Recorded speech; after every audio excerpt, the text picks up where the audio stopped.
전능하사 천지를 만드신 내가 믿사오며 그 외아들 우리 주 예수 그리스도를 믿사오니 이는 성령으로 잉태하사 동정녀 마리아에게 나시고 본디오 빌라도에게 고난을 받으사 십자가에 못 박혀 죽으시고 장사한 지 사흘 만에 죽은 자 가운데서 다시 살아나시며 하늘에 오르사 전능하신 하나님 우편한 자에 계시다가 저리로서 산자와 죽은 자를 심판하러 오시리라. 성령을 믿사오며 거룩한 공예와 성도가 서로 기도하는 것과 죄를 사하여 주시는 것과 몸이 다시 사는 것과 영원히 사는 것을 믿사옵나이다. 아멘. 사도행전 20장 17절에서 21절 말씀, 신약성경 223쪽입니다. 바울이 밀레도에서 사람을 에베소로 보내어 교회 장로들을 청하니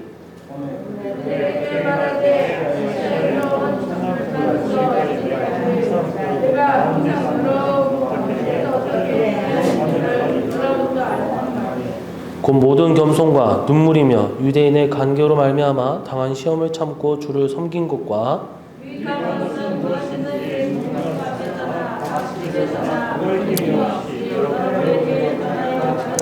21절 유대인과 헬라인들에게 하나님께 대한 회개와 우리 주 예수 그리스도께 대한 믿음을 증언한 것이니라. 아멘. 할렐루야. 오늘도 하나님의 은혜가 함께 하시기를 간절히 소망합니다. 오늘은 사도행전 20장 17절에서 21절 말씀 중심으로 바울이 주님을 섬기는 자세라는 제목으로 하나님의 말씀을 전할 때에 우리의 자세가 우리가 바울의 모습을 통하여서 성도들의 자세가 되기를 간절히 소망합니다. 우리가 잘 알듯 이 사도 바울은 다메섹 도상에서 예수님의 부름을 받고 그가 이제 가는 곳곳마다 복음을 전하며 교회를 세워나갔습니다. 그리고 또 교회를 관리를 하였죠. 오늘 본문은 에베소라는 곳에 교회 장로를 청하여서 그들과 작별하기 전 이 고별 설교를 하는 내용입니다. 이 바울은 선교사로 하나님께서 부르시는 곳, 인도하시는 곳을 찾아서 이 복음을 전하였다 했습니다. 그래서 어느 한 곳에 물론 이제 뭐 1년 몇 년 이렇게 있긴 하지만 거기에 쭉 계속 죽을 때까지 있지 않았어요. 오래 머물지 않았다. 잠깐 머물고 또 부름을 받고 떠났죠. 하지만 그 가운데서도 가장 오랜 시간 동안 머문 곳인데 바로 오늘 에베소다라는 거예요. 이곳에서 대략 3년 가까이 머물면서 그곳 교회를 섬기고 진리로 교회를 세워나갔습니다. 3년 동안 바울은 에베소 교회를 통해 주님 섬기는 본을 보였고 그 자세를 또한 고백하고 있었습니다. 이제 바울이 주님을 섬기는 자세가 무엇인지 이를 통해 우리 직분자들 또 하나님의 성도들은 과연 어떻게 주님을 섬겨야 되는지를 함께 확인해보고 배워나가기를 간절히 소망합니다. 자, 첫 번째로 모든 겸손으로 섬겼다라고 했습니다. 19절에 보니까 곧 모든 겸손과 라고 하였습니다. 첫째, 바울은 모든 겸손으로 주님을 섬겼다라고 하였습니다. 이는 겸손한 자세로 예수님을 섬겼음을 의미합니다. 바울은 먼저 자기가 이 겸손한 자세로 주님을 섬겼다고 고백하는데 여기서 겸손으로 번역된 헬라 원문 표현은 타페이노 프로페시네라는 단어를 쓰게 됩니다. 이는 겸허한이라는 단어를 쓰는데 같은 의미이지만 겸양, 마음의 낮아짐이라는 의미가 있습니다. 그러니까 바울은 여러 위대한 사역을 이루어 나갔습니다. 이적을 행하고 놀라운 가르침을 했고 많은 전 지역에 영향을 끼쳤습니다. 하지만 뭐요? 그러면 그럴수록 결코 우쭐하거나 교만하거나 자신을 내세우지 않았어요. 도리어 무엇을 하던 간에 자기를 낮추면 낮췄고 더 무릎을 꿇을 정도. 그러면서 낮은 자의 위치에서 사명을 감당하였다라는 거죠. 겸양의 자세, 마음을 낮추고 더 낮춤으로 사명을 감당하였다라는 거예요. 다른 한편으로 이 겸손은 비천함의 의미가 있어요. 그러니까 종과 같이 자신을 낮아지게 하고 또 낮췄다라는 거예요. 그러니까 사명을 감당하려면 주님이 기뻐하시는 사명자가 되어야 된다는 거예요. 또한 믿는 자, 이 성도들은 이 같은 자세, 다시 말해서 자기를 낮추는 이 겸손한 자세가 필요하다라는 것입니다. 이것이 주님이 보시기에 합당한 이 사명자, 그리고 주님을 본받는 자, 믿음의 그 신앙인이 아닌가 생각되어집니다. 그래서 바울의 일생 사역의 모습은 낮아짐의 연속이라 해도 과언이 아닙니다. 그는 시초에 주님을 만났을 때 다메섹 도상에서 벌벌 떨면서 예수님 앞에 엎드렸어요. 그것이 사도행전 9장 4절이에요. 땅에 엎드려져 들음에 소리가 있으르되 사울아 사울아 내가 어찌 나를 박해하느냐 하시거니라 했어요. 사실상 바울은 그 자세 그대로 사명을 감당했다라고 해도 과언이 아니에요. 주님 앞에 철저하게 낮추는 자세다라는 거예요. 사실을 말하자면 그보다 더욱 자기를 낮췄다라는 거예요. 얼마나 그 상태에서 비참해서 눈도 보이지 않죠. 더 이상 바울처럼 교만하고 높은 사람이 어디 있었습니까? 생각해 보세요. 막 기독교인들을 핍박하고 죽이고 또 스데반 집사가 죽는 것에 대해서 비웃고 당연하게 여겼고 혈기왕성했고 또 기세등등했고 또 지식적으로 어떻습니까? 학식적으로 어떻습니까? 오늘날 말하면 서울대 이런 사람이고 또 집안도 좋았고 배경도 좋았다라는 거예요. 그런 그가 자기를 고백함에 겸손의 자세로 낮아졌다라는 거예요. 바울의 초기 서신 중 고린도전서 15장 9절을 보면 자기에 대해 수많은 12사도를 말했지만 그 사도들 중에서도 지극히 작은 자라고 표현하고 있어요. 그러니까 어떻게 보면 이 서신서나 이런 이 신약의 성경 말씀에 보게 되면 바울이 제일 많이 권수가 많은 것 같은데도 불구하고 사도들이 다 각자의 위치에서 훌륭한 일을 하였지만 인간적으로 성경 말씀에서 봤을 때는 바울이 제일 일을 열심히 했던 것 같은데 그럼에도 불구하고 사도 중에서도 지극히 작은 자라고 고백했다라는 거예요. 그리고 에베소서 3장 8절에서는 심지어 성도 중에 지극히 작은 자라고 고백했다라는 거예요. 자기를 그렇게 소개했다라는 거예요.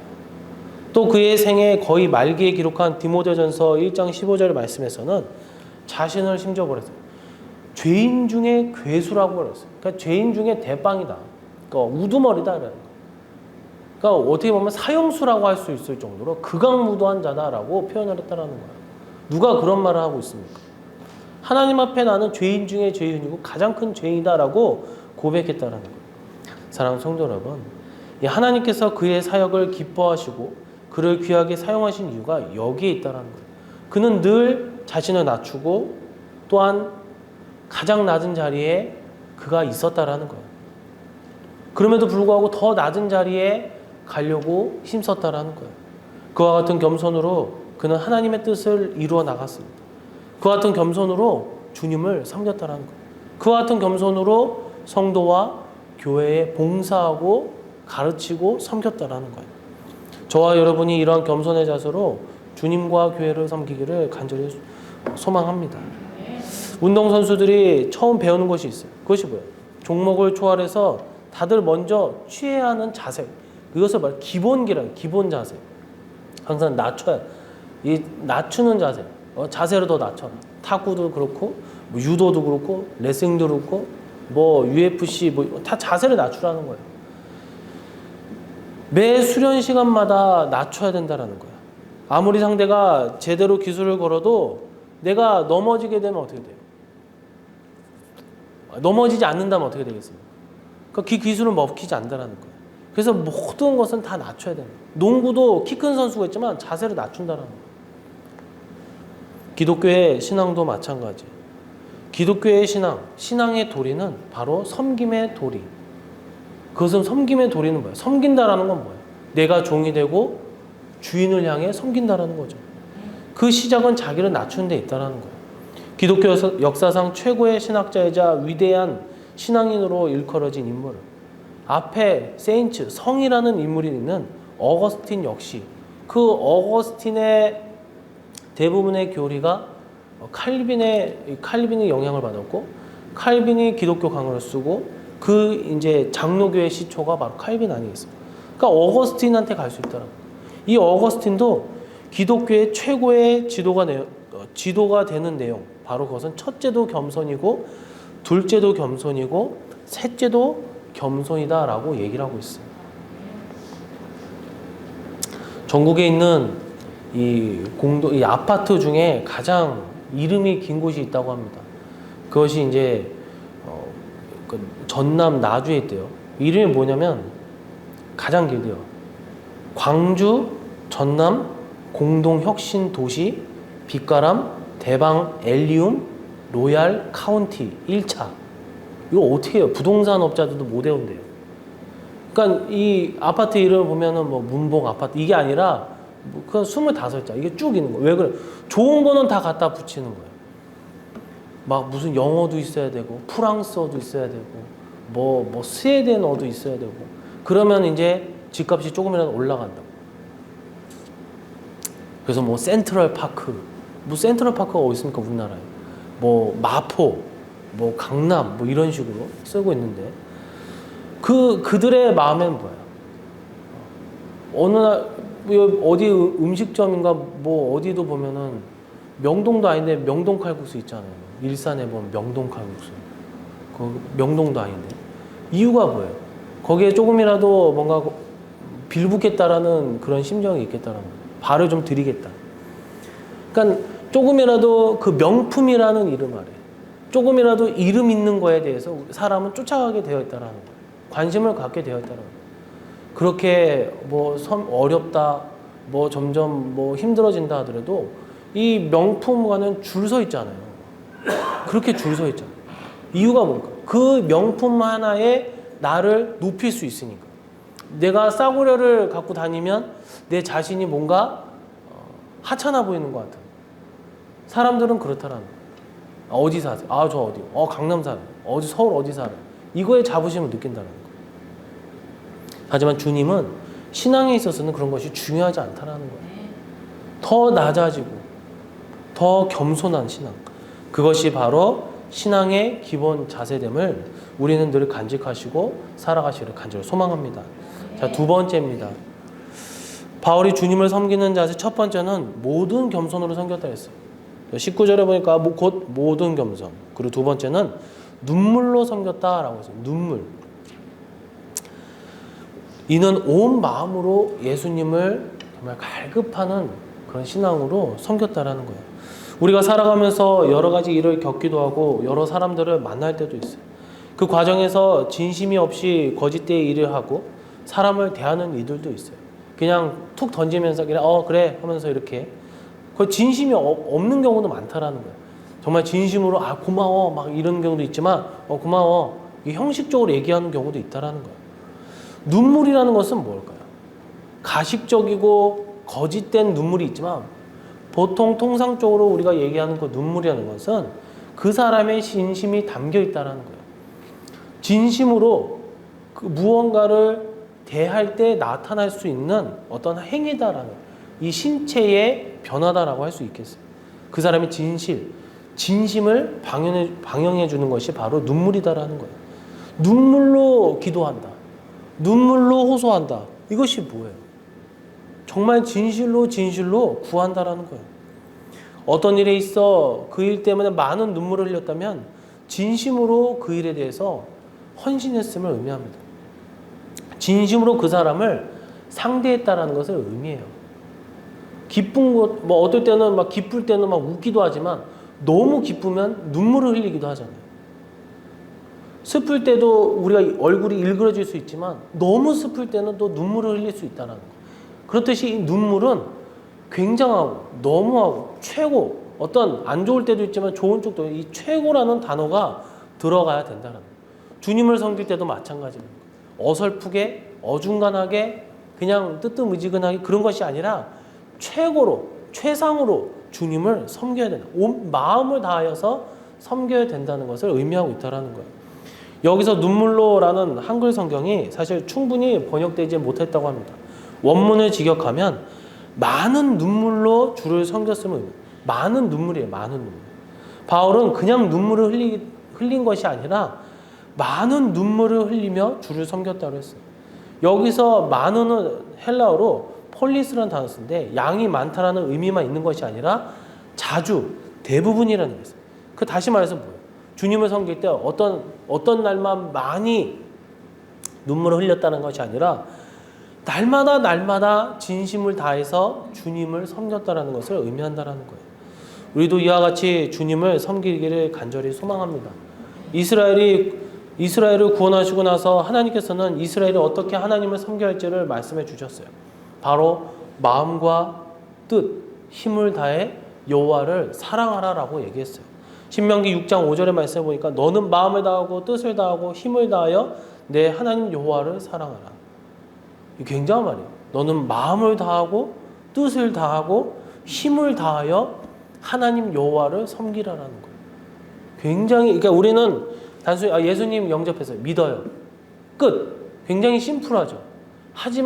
심플하지만 예수님을 섬길 때는 내 모든 것을 다 내어줄 줄 알아야 된다는 거예요. 하나님을 섬기고 하나님을 사랑해야 하는 성도가 가장 먼저 드려야 할 것은 바로 내 온 마음을 드려야 된다는 거예요. 구약에서 가장 위대한 하나님의 일꾼 중 한 사람이었던 다윗에 대해 성경에서는 하나님 마음에 맞는 사람이라고 표현하고 있어요.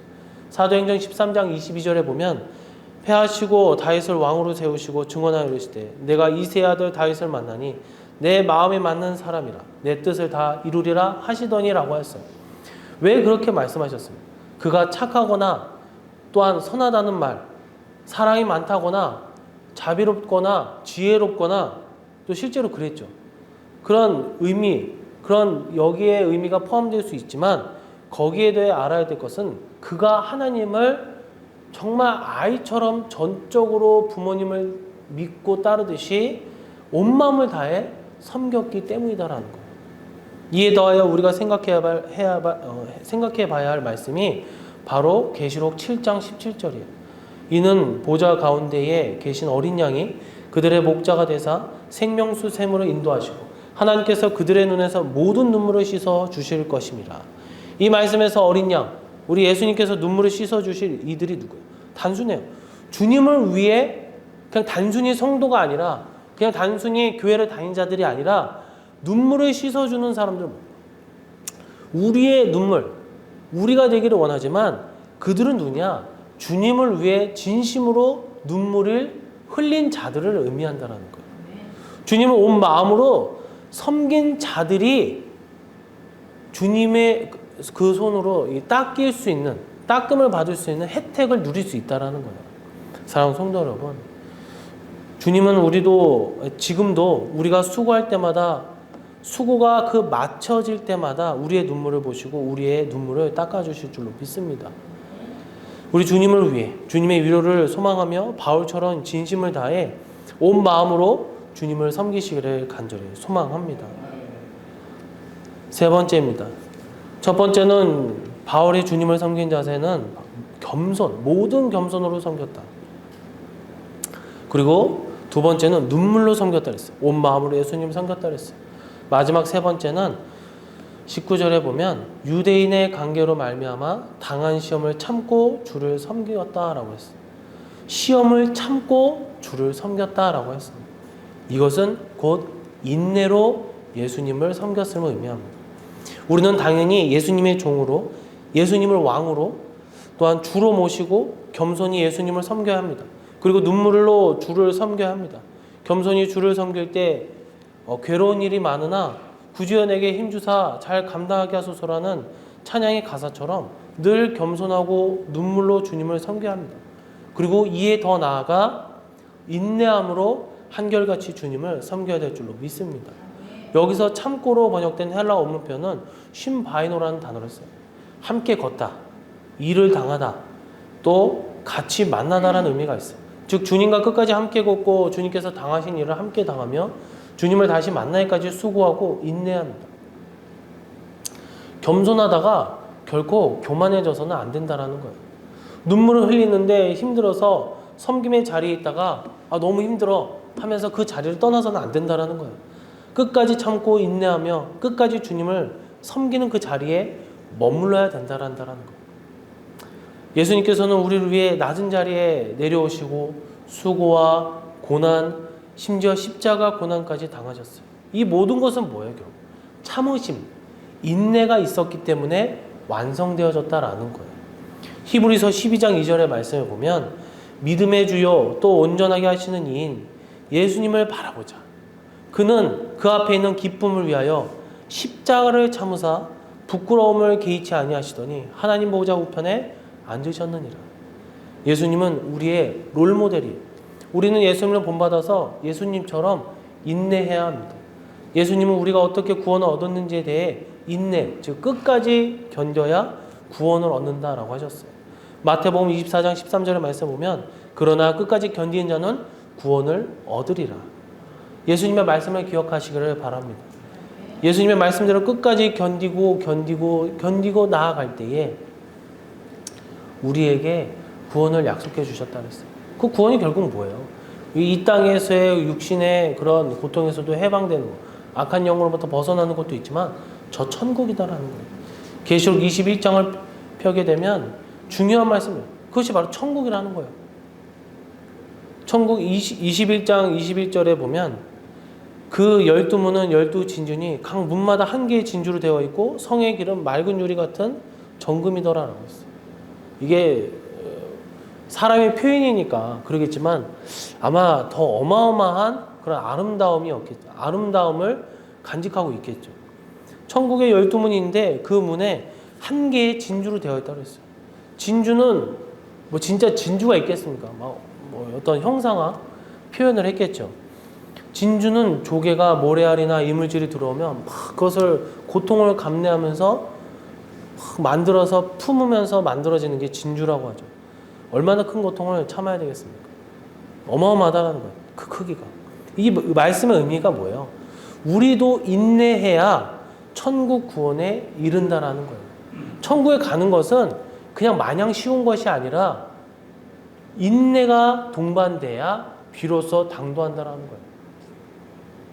화가 나고 열이 나고 질투나고 그러나 질투하지 않고 화가 나도 참아야 되고 욕심이 나도 양보해야 되고 포기할 줄 알아야 되고 죄를 멀리하려고 애쓰고 그것이 인내라는 거예요. 성화의 길을 걸어야 된다라는 거예요. 우리가 인내함으로 신앙을 지킬 수 있고 인내함으로 사명 감당할 수 있고 인내함으로 최후 승리하는 성도들이 될 때에 하나님의 축복과 은혜가 채워짐을 믿으시기를 간절히 소망합니다. 바울이 인내로 주를 섬겼고 우리도 끝까지 겸손의 자리를 지키며 진심을 다해서 눈물로 해 그리고 인내로 우리의 충성을 다하여 사명을 이루어 나가시기를 간절히 소망합니다. 말씀을 정리하도록 하겠습니다. 사도 바울이 주님을 섬기는 자세 첫 번째는 모든 겸손으로 주님을 섬겼다 했어요. 두 번째는 눈물로 주를 섬겼다 했어요. 온 마음을 다해 정성을 다해서 섬겼다는 거예요. 세 번째로 시험을 참고 주를 섬겼다 했어요. 끝까지 인내해서 주님을 섬겼다 했어요. 오늘 우리도 이처럼 주님을 섬겨야 될 줄로 믿습니다. 겸손과 눈물과 인내로 우리의 신앙을 주님 앞에 보여줬을 때에 진정한 주님의 자녀, 제자들, 하나님의 성도들이 되시기를 주님의 이름으로 간절히 축원합니다. 기도하도록 하겠습니다. 바울이 주님을 섬기는 자세라는 주제로 말씀을 나누어 봤습니다. 어둡고 죄악되고 혼탁하고 혼란하고 어려운 시대 속에서 우리는 말씀과 믿음의 신앙 가운데 주님을 더욱더 의지할 수밖에 없습니다. 믿을 수밖에 없습니다. 그러나 그 믿음의 자세는 바울처럼 겸손과 눈물과 인내함으로 순전한 마음을 품고 나아갈 때에 주님께서 받으시고 그것이 진정한 예배자임을 오늘 말씀을 통해서 다시 한번 깨닫게 됩니다. 주님을 섬기는 진정한 그리스도인이 될 수 있게 해달라고.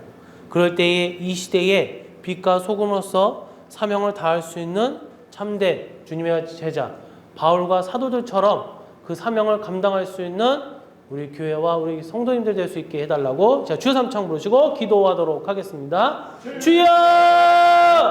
이제는 우리를 위해 십자가에 피 흘려 돌아가시고 우편에 앉아 계신 주님의 거룩한 은혜와 전하신 성부 하나님의 놀라우신 사랑과 계획하심과 또한 내주하시고 우리를 위해 날마다 새 힘을 허락하시고 인도해 주시는 성령님의 충만함의 은혜 가운데 우리를 더욱 겸손하게 하시고 눈물 가운데 진정성 있는 마음으로 또한 인내하며 주님을 섬겼던 바울과 같은 믿음의 그 신앙이 우리 성도님들 머리와 또한 가정과 그리고 교회와 기업에 영원토록 함께 있을지어다. 아멘.